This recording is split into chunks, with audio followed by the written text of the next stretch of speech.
Hello, I'm Ian Thompson and I'm Director of two programs which go together. The first one, a 3-day program called Training and Learning Needs Analysis, and a 2-day program on the evaluation of learning. So what are these programs about? Let's take training and learning first. First of all, we're in the performance paradigm. We need to make sure that learning needs are actually what the business needs, that we're aligned with the strategy and the operational needs of the business. So that means learning needs to be much more dynamic than we first thought. A number of years ago, you would do a training needs analysis on January the 1st, create a plan, and for the next 12 months deliver on that. It's not going to work like that anymore. We need to understand what the learning needs of the organisation are, whether it be at the individual level or in the team, the division, or the whole company. And those learning needs change every month, every week, depending on what's happening in the organisation. So if that's what's happening in the organisation, we in the learning department need to be ready for those changes, be willing to take them on board and quickly convert that learning into value for the business.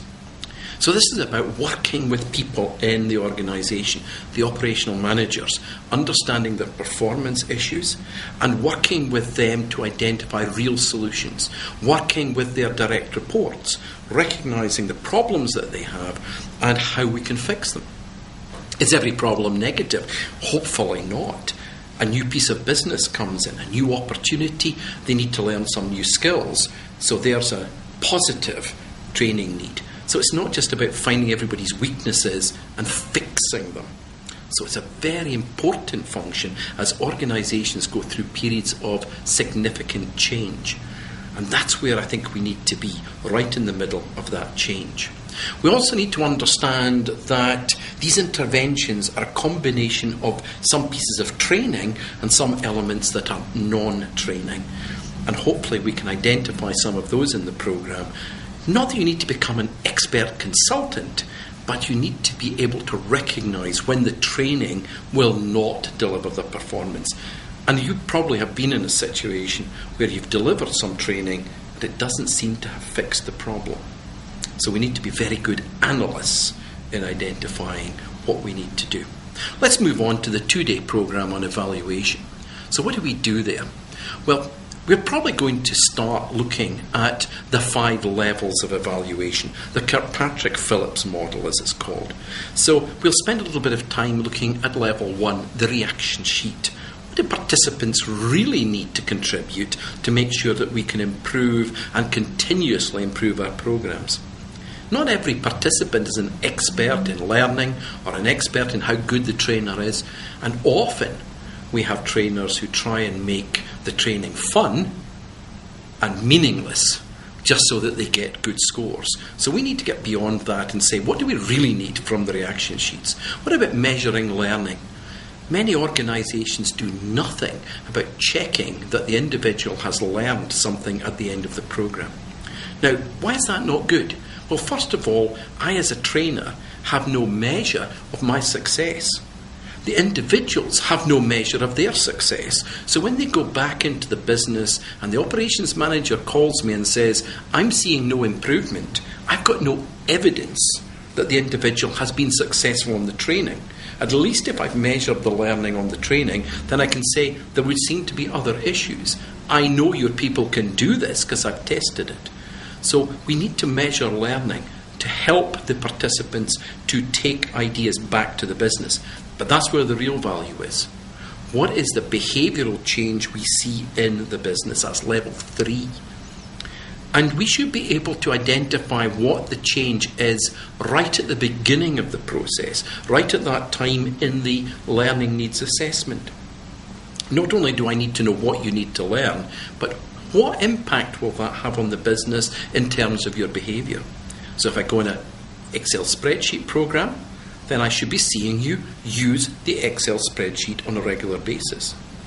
But I, as a trainer, I can't be in there checking that.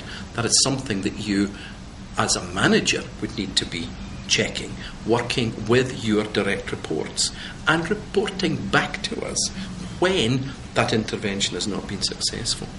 And then that 4th level of impact Can we see an improvement in quality? Can we see a reduction in complaints? Can we see more sales being made? Have we reduced the time taken to deliver a product to the marketplace? Level 4. And there's very little evaluation done at that level, but it's where we need to be recognised as being successful. Level 5 is ROI, the financial return. Now, interesting, Jack Phillips, who is probably the most interesting speaker on this, has said that 5% of a budget should go to an ROI evaluation. Says 95% doesn't. So a lot of our training will be at levels 1 to 4. So I don't spend a lot of time on ROI, but I recognise its value in going to senior management and saying, look, here is an important program, and financially it has done well for the business. With one of my clients, they have a very clear view. $1 spent on leadership results in $7 in profit. That's quite an interesting value, and says absolutely their leadership programs add enormous amounts of value. But it's not just about evaluating programs, it's evaluating ourselves as a department. What do we need to evaluate? Our effectiveness. Does the training actually help solve performance issues? The efficiency. Do we use our resources well? And design and delivery. Can we improve the design? Can we change the delivery? We need to look much more at e-learning and all the other elements of blended learning which give us a complete intervention. This is no longer about a single program. Send somebody away for 3 or 4 days, hope they come back able. It doesn't happen. Ditterman actually has some research which says 80% and more of training money does not result in any behavioural improvement. We've got to do better than that.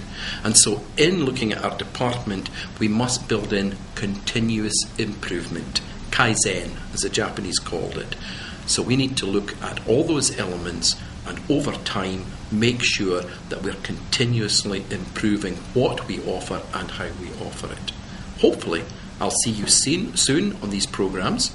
We'll be doing a little bit of case study, a little bit of exercise, lots of discussions, and we always try to tailor our programs to the people on the course. Hopefully this is for you. Thank you.